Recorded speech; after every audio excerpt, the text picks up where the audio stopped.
सभी को नमस्ते दोस्तों। कल 15 अगस्त 2023 है और 76 साल पहले 1947 में भारत देश को आज़ादी मिली, ऐसा हमको बताया जाता है। ऐसे हमारे दिमाग के अंदर में ठूंस ठूंस करके भरा जा चुका है। 1947 में हमको आज़ादी मिली और हम कल अब वंदे मातरम के नारे लगाएंगे कि भाई हमको अपनी मातृभूमि से अधिक किसी से प्रेम ही नहीं है। 15 अगस्त 1947 को अंग्रेज़ों को भगा दिया और उसके लिए छाती फुला करके डोलते हैं हम। अगर अंग्रेज़ों को भगाया था और छाती फुला करके डोलते हो तो मेरे को एक बात बताओ, अगर हम किसी को बोल देते हैं कि भाई बच्चे को हिंदी माध्यम में पढ़ाओ, बच्चे को गुरुकुल में पढ़ाओ, तो उनका पहला ही प्रश्न ये होता है कि अगर बच्चा अंग्रेज़ी नहीं पढ़ेगा और ये जो अंग्रेज़ों के द्वारा दिया हुआ जो एजुकेशन सिस्टम है इसमें अगर नहीं पढ़ेगा, गुरुकुल में पढ़ेगा और अगर वो हिंदी मीडियम में पढ़ता है, हिंदी माध्यम में पढ़ता है, तो पैसे कैसे कमाएगा? इस दुनिया की दौड़ में तो पीछे रह जाएगा। मतलब आपके लिए अंग्रेज़ बड़े हैं। जो आप वंदे मातरम चिल्लाते हैं ना, वो सिर्फ एक ज़ुबान पर रखने भर के लिए है, हृदय में नहीं है वो। क्योंकि अगर हृदय में होता तो आप ये रिस्क लेते। अगर आपको अपनी मातृभूमि से प्रेम होता तो आपको अपने बच्चे को एक पैसे कमाने वाली मशीन बनाने से ज़्यादा और आपके वतन की परवाह होती, आपके देश की परवाह होती, आपके राष्ट्र की परवाह होती, जिससे कि आपका शरीर निर्मित हुआ है, जिससे आपके बच्चे का शरीर निर्मित हुआ है, जिससे आपके आस पड़ोस, आपके परिवार, आपके जो भी सगे संबंधी हैं उन सब का शरीर निर्माण इस राष्ट्र से हुआ है। और आप लोगों की बोलचाल की भाषा भी, मातृभाषा भी हिंदी है, लेकिन आपको उससे प्रेम नहीं है। ये प्रेम मात्र 15 अगस्त को या तो फ़ोटो खिंचवाने के लिए या कुछ धुनों पर नाच देने भर के लिए होता है। ये हृदय में प्रेम नहीं है, ये दिखावे दिखावे भर का प्रेम है।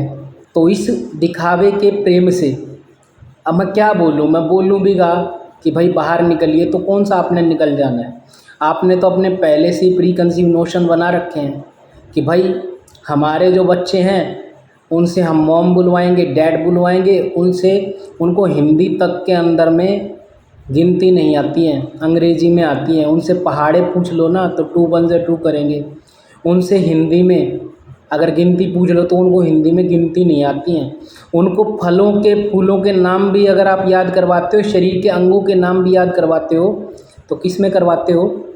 अंग्रेज़ी में करवाते हो कि कहीं हमारा बच्चा हिंदी ना सीख जाए, हिंदी ना बोलने लग जाए। देश प्रेम का फर्जी नाटक बंद करो। बढ़िया है अपने बच्चों को अंग्रेज़ बनाओ, इस देश को फिर अंग्रेज़ों का ग़ुलाम बना दो, यही तुम्हारे लिए बढ़िया रहेगा। क्योंकि तुम्हारी मानसिकता बिल्कुल ख़त्म हो चुकी है, ख़राब हो चुकी है, सड़ चुकी है। अब इसको जड़ मूल से ही निकालना पड़ेगा। टुच पुट करके ये चीज़ों को बता बुतू करके कोई फ़ायदा नहीं होने वाला, समझा समझू करके कोई फ़ायदा नहीं होने वाला है। कितना ही समझा लो नहीं समझ में आएगा।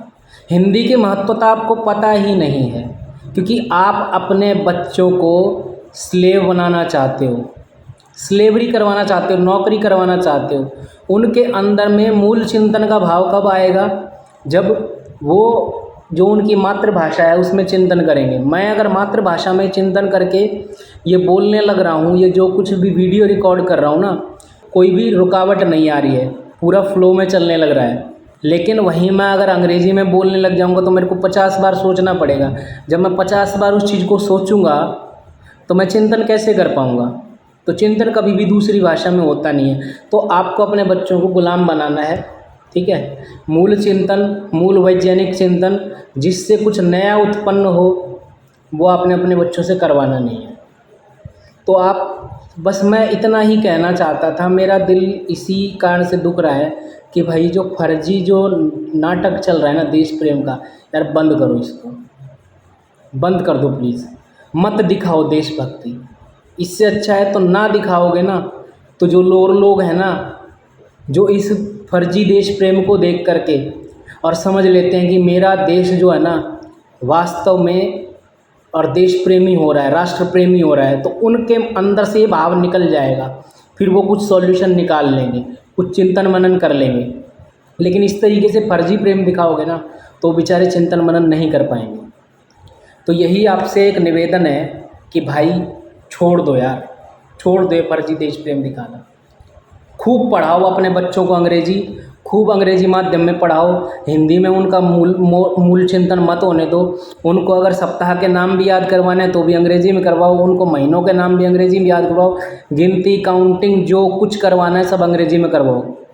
ठीक है, एक दिन ऐसा आएगा कि वो आप लोगों को छोड़ करके और अंग्रेज़ों के पास में ही जा बसेंगे, और नहीं जा कर के बसेंगे तो उस तरीके का व्यवहार आप लोगों से करने लग जाएंगे जो आपकी पारिवारिक व्यवस्था है उसमें वो नहीं रहेंगे। तो माँ बापों की जो सेवा है ना वो भी नहीं हो पाएगी। ठीक है, तो इतना काम कर दो कि फर्जी देश प्रेम दिखाना बंद करो। सिखाओ खूब अपने बच्चों को, अंग्रेज़ी सिखाओ, सब कुछ सिखाओ।